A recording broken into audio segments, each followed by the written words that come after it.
And to get us in perspective, we are being joined by political analyst Elijah J. Magnier from Paris. Mr. Magnier, thank you so much for joining us here on WION. Good to see you. I have to ask you, what do you expect from today to Sunday when the second round of elections are about to happen? Thank you for having me.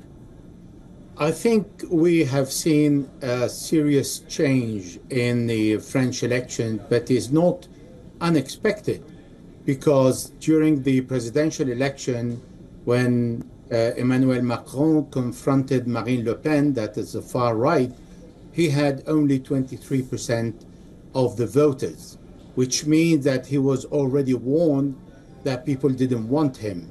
And people voted for him as a president in the second round only because they didn't want to try the far right. Right. After experienced Macron for 4 years and then for additional 2, they really are ready today not to vote for Macron's in the National Assembly and try to vote for the far right and have a change in the prime ministership. Now, if Macron will have to cohabitate with the far right, but the far right said already, Jordan Bardella said, if I don't have the majority, 50+1, I am not going to run for prime minister.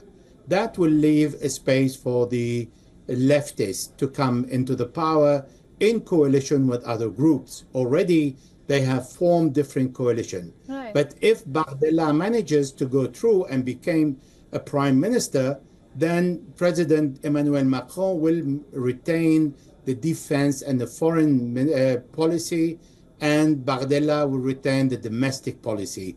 This is not the first time. Actually, it's the fourth time would be in a cohabitation between a president and a prime minister of completely different ideas and policy. So are you suggesting that Emmanuel Macron will not be a lame duck then? Emmanuel Macron will not be the one holding the majority, but will retain his position as a president because nothing in the constitution forces him to step down. He will remain, and he had to do exactly like François Mitterrand did with Jacques Chirac, and François Mitterrand with Édouard Balladur, and Jacques Chirac with Léonide Jospin in the past in 1986, 93, 97. He's not going to step down, and he's going to accept his defeat, which is already registered, unless he merge with the leftists, which is again impossible to see.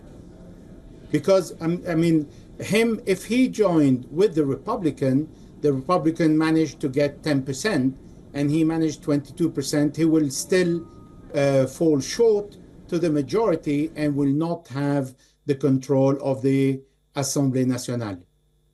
All right, Mr. Magnier, thank you so much for joining us here on WION and getting us your insights. Thank you. For all the latest news, download the WION app and subscribe to our YouTube channel.